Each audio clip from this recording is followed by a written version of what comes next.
Moderated by Lady Rosa Whitaker, we hear a powerful and interactive discussion titled Leadership, a conversation with the generals, featuring Archbishop Nicholas Duncan-Williams and Bishop T.D. Jakes. It's a given that you will be inspired.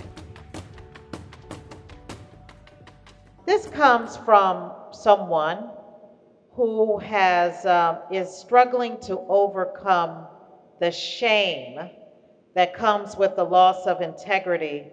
And they're asking, how do you overcome this shame that comes with the loss of integrity and bounce back to success in business and ministry? Wow. Let me jump in. I want to jump on that. I think the first thing you have to do is when you're ashamed of something, the tendency you have is to hide it and never talk about it. But if you're ashamed about it, that means it's gone public. And if it's gone public, the best thing to do is own it. I did it. You got me. I'm sorry. I was wrong. I learned from it. I'm going to be a better person. I've got whatever is needed, an accountability team around me. I've sat down, I've been restructured, I've regalvanized myself, and I'm back.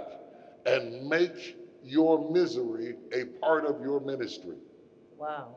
Go back to other people who may be going through what you've been through and say, I know what you're going through. I have been there too. If God helped me, he can help you. You can recover from a fall. You can recover from shame, but you can't recover from shame you won't admit. That's very important. If you have had a loss of integrity as a business person, that person with whom you have not been integrous may not ever trust you again.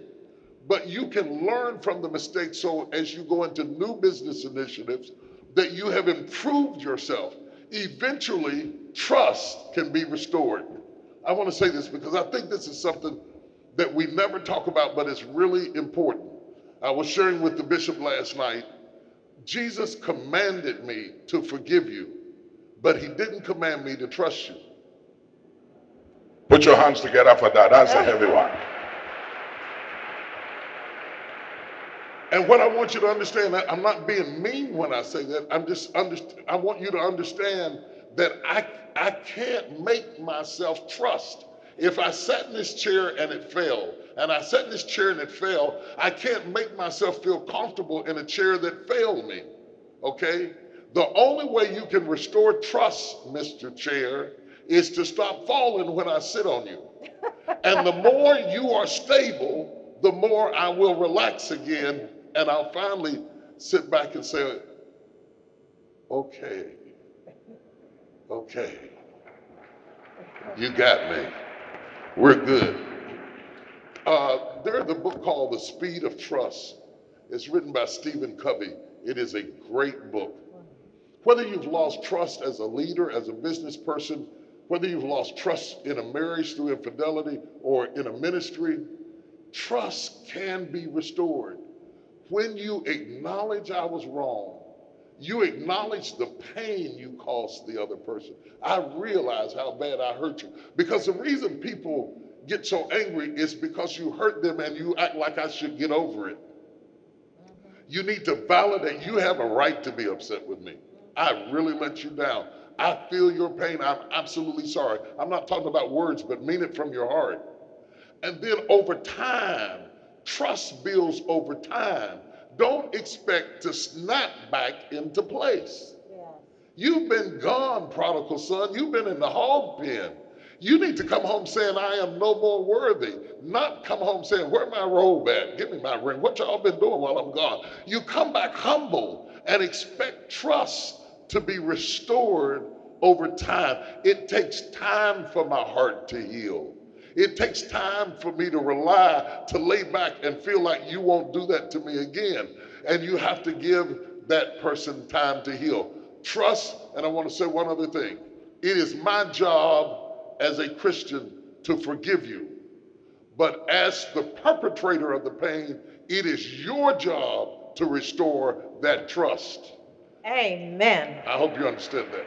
And I think what I hear you saying, and then I'm going to come to you, honey, about, how you overcome. So many people are going that, but also what I hear you saying, that it's really not about the behavior modification, it's the heart transformation that helps to build that trust. Well, yes, because if you change your behavior, but you didn't change your heart, you're going to do it again. Yes.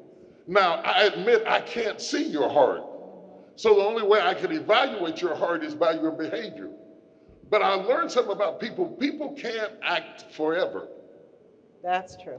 If you watch them a while, in fact, if you let a person talk long enough, they'll tell you who they are. That's true. And if you just lay back and watch, I forgive you, let's walk together, I'm not going to be mean to you, but I can't snap it right back into place like it was because I can't make myself trust you. You have to win my trust, and the best way to win trust back is by consistency. When you are consistently the same person over and over and over again, eventually I will go beyond forgiving you to trusting you. But consistency takes time, and it ought to be worth it to restore the relationship, to be consistent long enough that my heart can heal. There will always be haters. There will always be people who bring up your past. There will always be people who are negative against you. You can't help that. But to the people who are most essential to you, that's where you want to put the greatest effort to rebuild trust. I have learned as a leader, the higher you get, the smaller your circle has to be. That's true. That's what we were talking about. If you go up and your circle gets bigger, you're going to fall over. You're going to be like a pyramid turned upside down. Your base is small. You got a whole bunch of people with you at the top. You're going to fall over. You want to be built like the ancient pyramids, were wide at the bottom. And the closer you get to the top, the smaller your circle becomes. That's true. The smaller your circle becomes. You can't be safe in a big circle. Some of you are trying to take too many people with you.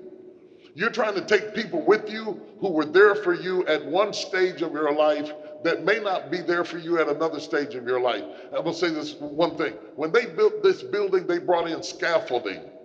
The scaffolding is the stuff they use so that the workers could get up to the high parts of the building till the building is completed. When the building is completed, the scaffolding is removed. Some people came into your life as scaffolding. And Yes. The fact that they left you is a sign that the building is completed. Let them go. Brilliant. Oh, okay. Brilliant. All right. Put your hands together for that. That is brilliant.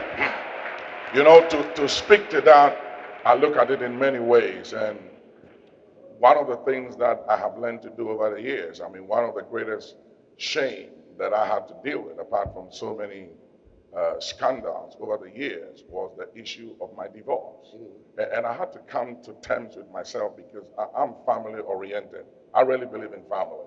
And I think that the enemy hit me in the most, what I would call, strongest area of my life, because I'm a family person. And I found it difficult when that happened to me to speak to family issues. And it was shame. I had knowledge of family, but because I haven't succeeded in that area, I backed off from it. And the Lord said to me, learn to do it the way my son did it. Jesus, the Bible said, for the joy that was set before him, despise the shame. And the Lord said, despise the shame, but also accept responsibility of the failure. And don't walk away from it. And I went back and I realized that I married the first time at the age of 24 years. And at the time I married, I didn't even understand why I married. If you ask me, why did you marry? I couldn't tell you. I married because they said I should marry. So I married.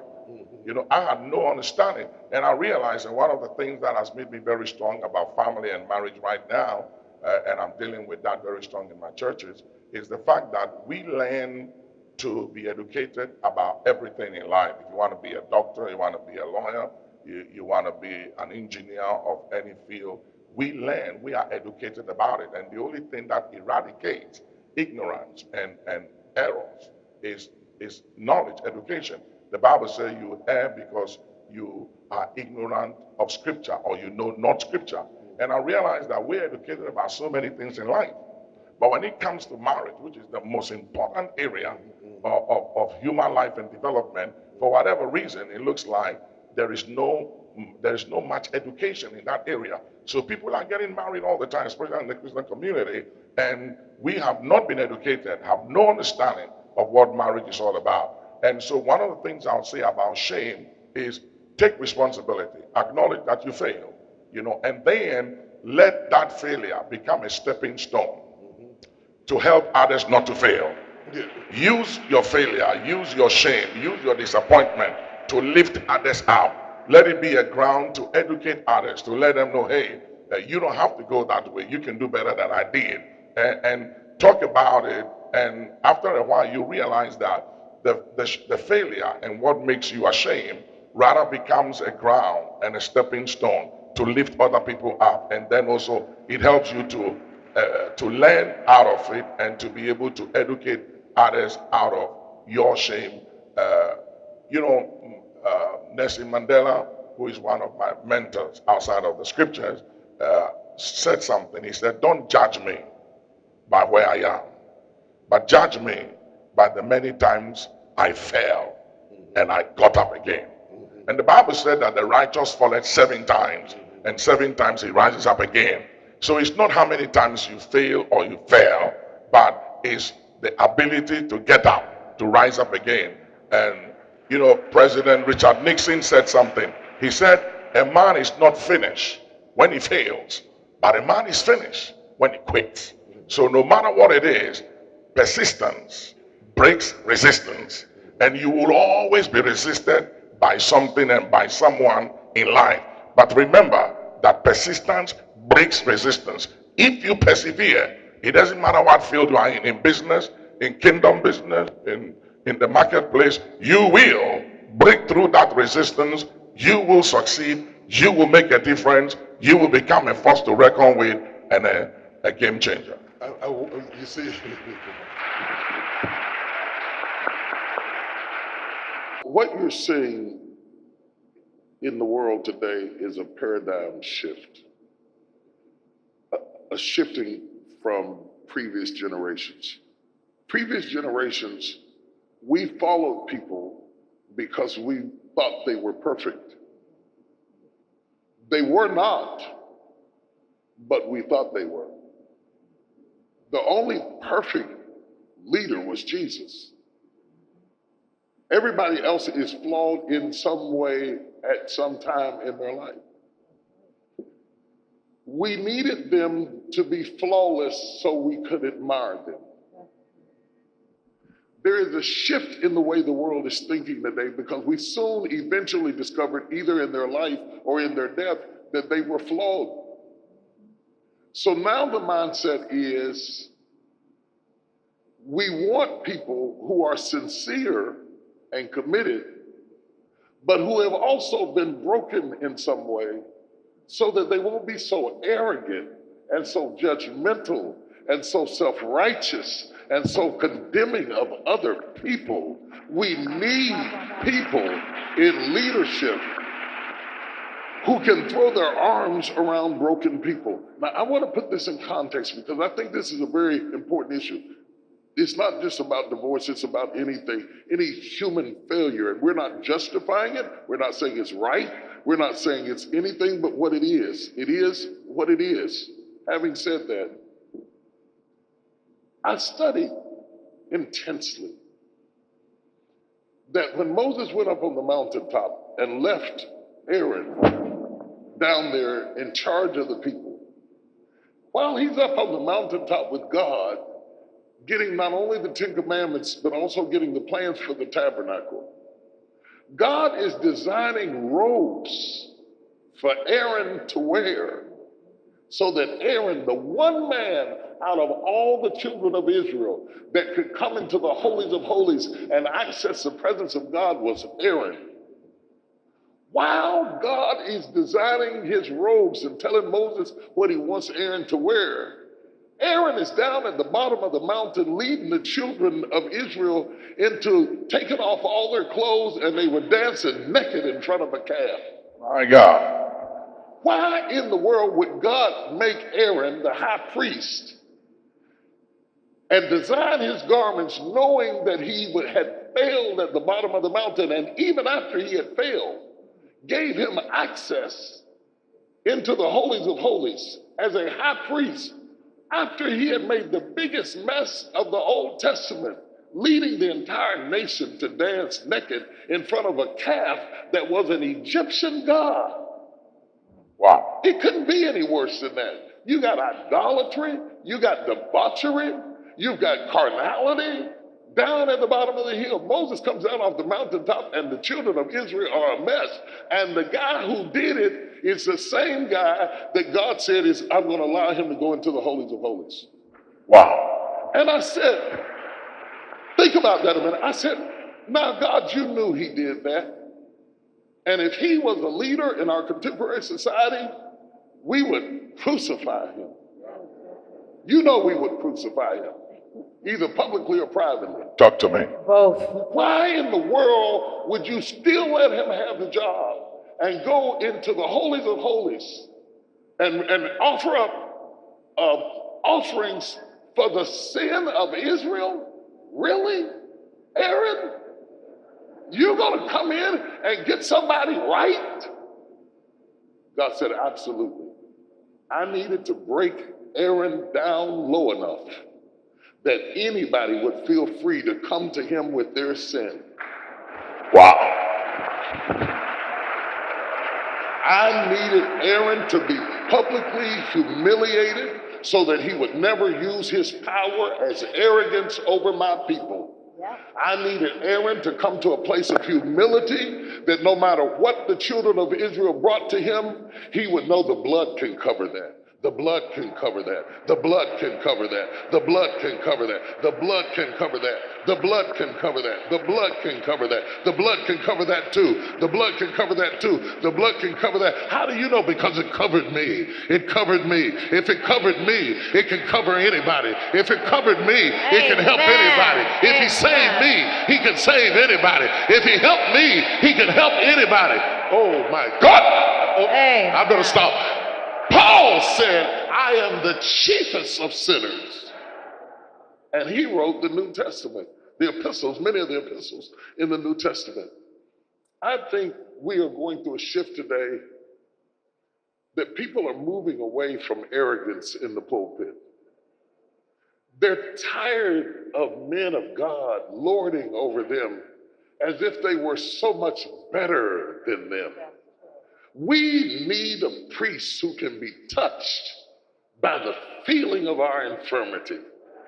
Tempted just like me, flawed just like me, watching them get up. My church told me, they said, Bishop, all the things you taught were amazing. The things you preach helped me to grow, but nothing helped me like watching you suffer. Wow. When people watch you suffer and survive pain, my daughter got pregnant. It was one of the most painful things in my life, just painful. Not because she was 13. Not because she was 13. I was shocked, I was humiliated, I was hurt. It was painful to me. You have to understand, you have to know me to appreciate this. It wasn't painful to me because I was worried about what you thought. It was painful to me because I love her and I did not want her to go through that and to have that on her life, and I thought her life was just over, and I was wounded in the deepest part of my life. At 13, she told me that all the air went out the room. I literally almost passed out. And then fast forward years later, my daughter stood up to introduce me and exposed her testimony and started her ministry. And the same daughter who went through the greatest humiliation has got a ministry that is sweeping the nation like something I have never seen in my life. The same daughter is the first lady of two major churches now in the U.S., and her crowds are growing faster than mine. Her books are selling faster than mine. She's getting more engagements than I'm getting. And I understand that the enemy meant it for evil, but God made it good. Ha! I better stop, because I'm going to turn it into church right now. She said to me, Daddy, it was good for me that I was afflicted. For had I not been afflicted, I would have never known the glory of the Lord, the power of his forgiveness, the might of his grace, the strength of his power. And I look back and I thought, I want to say to people right now who are going through something with your children, and you feel like a complete failure. Talk to me, Bishop. And you feel like, I didn't raise you to be like this. And they're turning out the very opposite of how you planned it. I want to say to you, first of all, do not give up. Do not give up on the fact that the fruit of your body is blessed. The Bible said, train up a child in the way that he should go. And when he is old, he will not depart from it. It didn't say anything about the middle. If your son is laying in the hog pen, keep the door open. He's coming back home again. And if there's anything worth fighting the enemy for, it is for your children. What we are talking about in this segment is human failure. And all of us are susceptible to it. I'll say one more thing and I'll stop. I got the flu really bad. And it was real bad. It was a real bad flu going through that year. And I went to the doctor, and the place was filled with people, and he's a friend of mine. He brought me in the back door, and he sat me down at the desk, and he examined me, and he said, I'm going to write a prescription for you. And while he was writing a prescription, I noticed his nose was running, and he was coughing too. The doctor. The doctor.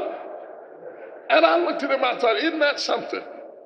That in your profession, you can be vulnerable to the same thing that I'm vulnerable to, and you can still write the prescription.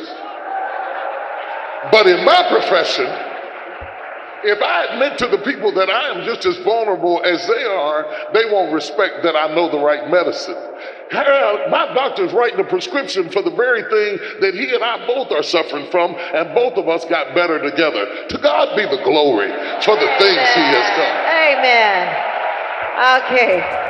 Until the freedom of Ghana, it's seen and is interpreted to the total liberation of freedom of the entire continent of Africa, that the freedom of Ghana is meaningless.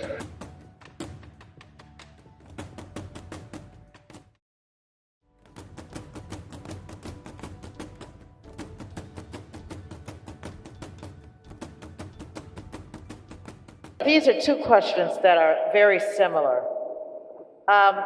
One question from Frank Apio, okay. It says, how do we secure our business and thrive in a country and continent where most businesses die within a year or two, and especially when the founder dies? So how can this business stand through generations? And someone asks, how do you survive in an economy like I would say the African economies, because there are some countries mentioned, but how do you survive in an economy where the agenda of the day is corruption, selfishness, cutting corners, and get rich quick schemes? Let's take the first question. I hired 300 people on staff with full-time benefits, life insurance, health insurance, quite a package. You see me, but I'm not by myself. There are hundreds and hundreds of families that are employed through our ministry, graphic arts design, camera people working right now while I'm talking to you. There are people in the offices, on different campuses, doing different things. And while we are a church and a ministry, we have to have a certain business acumen because we're doing business. And we have to hire the kinds of professionals that could work for IBM or Xerox or ABC News. They have to have that same excellence, because I think that if you do something for God, it should be done with the same excellence. The backside to that is when the economy goes down, it affects everybody like anybody else. And sometimes we have to downsize in order to survive. David survived in Saul's palace because he knew how to duck. When Saul threw the javelin, he knew how to duck. And he withstood it and he survived. Sometimes you have to downsize the business in tight times in order to survive. But don't be ashamed. You may have to downsize the business. Unfortunately, you may have to let some people go because you're in a different season. And this is why, as a business owner, you need time to think, and you can't be busy doing it all the time, because you need to be able to look at the books and look at what's happening in the economy and look what's happening in the world, and you need to know when to duck. You need to know when you can buy property. You need to know when you can move forward. Now, you may have to downsize to survive. To the business owner who has saved money and put money back, in the time of recession, it's a time for you to go forward. Because in the worst of times, property is lower, business can be attained at a better price, and if you have prepared for the famine, Joseph, you can prosper in the middle of the famine. Because when other people are running away, you can run toward it. If you have prepared, if you have not devoured your living or live beyond your means, when the economy goes down, that plan you had to multiply the business might be a good time to execute it, at least buying the property, at least building the building, because now everybody's looking for work. They will work for less. You can expand if you're ready. If you're not a business that is successful enough to take advantage of bad times, because rich people get rich in bad times, not good times. They do land acquisitions when the stock is low, not when it's high. They invest when it's down, not when it's up. So downturns for successful people are a sign to buy low, and then when it goes up, they sell high, okay? But if you're a business hand to mouth, like most of us, when bad times come, you have to crouch down. You have to go into what I call survival mode, and you have to survive it so that when it's over, you will still be able to build back. Maybe you can hire those people back. Maybe you can move in another direction, and you go into survival mode, and you have to do there. I'm going to let Bishop answer the other question about dealing with corruption. Not that we don't have it, we have it in America, but the kind of corruption that exists here is a different cultural dynamic from. That was the best way I could think of to say it. So that question was, how do you survive in business in an environment with corruption, get quick schemes? It's a loaded question. And it painted, the kind of environment that we're talking about. How do you have an honest business? She's saying, in that selfishness, cutting corners, get rich schemes, and just rampant corruption. How do you build a business in that environment? It's a very difficult and a sensitive question here. But I must say that, Bishop, in our society here, it depends on how you define corruption. And I also think that one of the reasons that allows for corruption, however we define it, is because of the lack of systems and also procedures. For whatever reason, and it's also because of the way we have embraced democracy and the lack of maturity in this part of our world when it comes to democracy. I don't think we have matured yet to appreciate the importance or the value of democracy and how to work it. So you have a lot of people that go into politics, There's something you said that was very important about the ladder that you use to build a house, that after the house is built, you remove it. And I think it's one of the challenges that politicians and especially presidents face in this part of the world, that the people who help you to win election may not necessarily be the same people that will help you to govern, because winning election is different from governing a nation. But because of the way the political parties in this country is structured, you have people that are very, very loyal that can help you to win the election, but having been through process or having developed capacity to help you govern.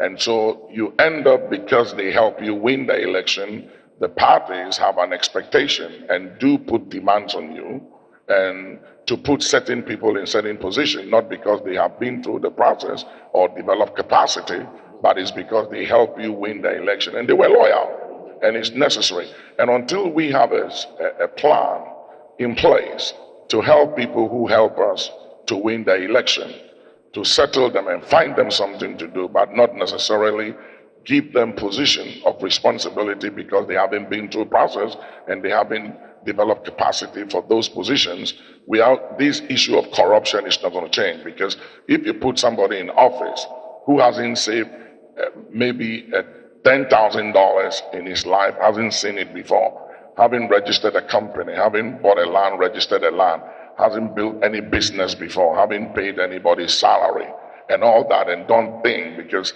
like you said, I have hundreds of people I have to pay their salary every month, and there are some investments and businesses I own that I want to kill it because it can't keep itself alive, and it's draining me and draining all our investment. But when it comes to killing it, you face a lot of challenges. One of them is a sense of failure and embarrassment, that you attempted or tried something and it didn't work, and then you have to think about the families of the people you are going to let go. So it's very, very complex, but you have to make a decision, and that is where leadership comes in. You must have the courage, to accept that it didn't work and it's not working, and I have to let it go and concentrate on other things that is working. So I don't kill everything, because if you keep taking from this and from that to keep this alive, and it keep draining you, you end up losing everything. So I think that one of the reasons why corruption really prevails and is dominant in this part of Africa and in our country is the fact that when you have people in places of responsibility who haven't been through the process and they haven't been tested and tried, exposing them to wealth that they've never seen before, exposures they've never had before, monies they've never handled before, they will be corrupt, they will be tempted. It's very difficult to tempt somebody, who has seen even more than what he's being tempted by.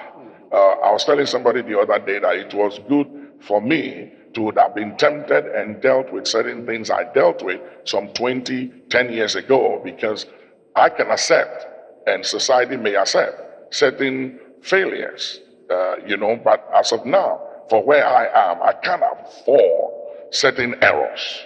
And I needed to go through what I went through, fail when I failed, to learn what I had to learn so I can be in a better place right now and be able to see temptation and walk away from it and not be tempted, because I know the consequence of temptation, because I've been there before. So I think that may be the difference between corruption in this part of the world, in the United States or the West, because you have laws, even though there is corruption there, that makes corruption difficult. And you also have people who have been through process, and people who have developed capacity for those offices and position and wealth.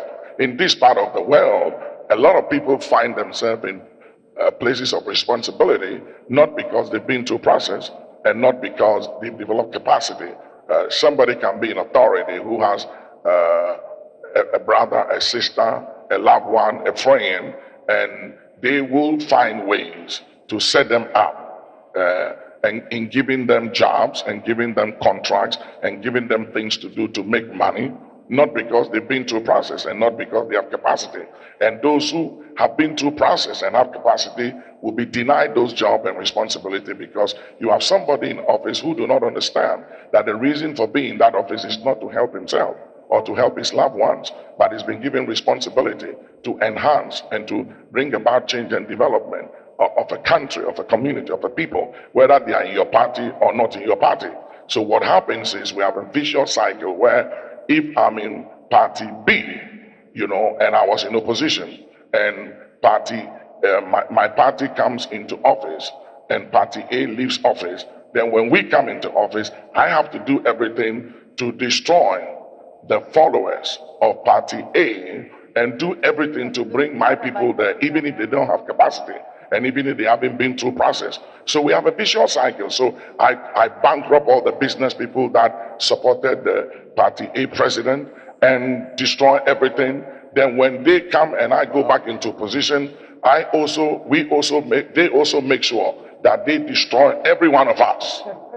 So it becomes a vicious cycle. So the country is not moving forward. And we need leaders like a Nelson Mandela who have learned that power is not for revenge, and power is not to settle scores, but power is for development, and power is for transformation. And that you don't use power to destroy your enemies, but you use power to change the thinking of your enemies and to engage your enemies for the progress of the country.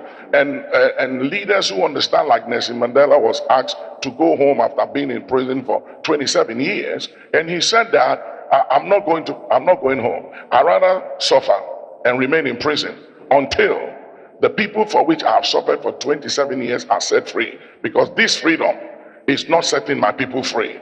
Because if I have to be free and the people for which I've suffered all these years still remain in captivity and under the rule of apartheid, then this freedom means nothing. And like Kwame Nkrumah said, he said that until the freedom of Ghana, it's seen and is interpreted to the total liberation of freedom of the entire continent of Africa, that the freedom of Ghana is meaningless.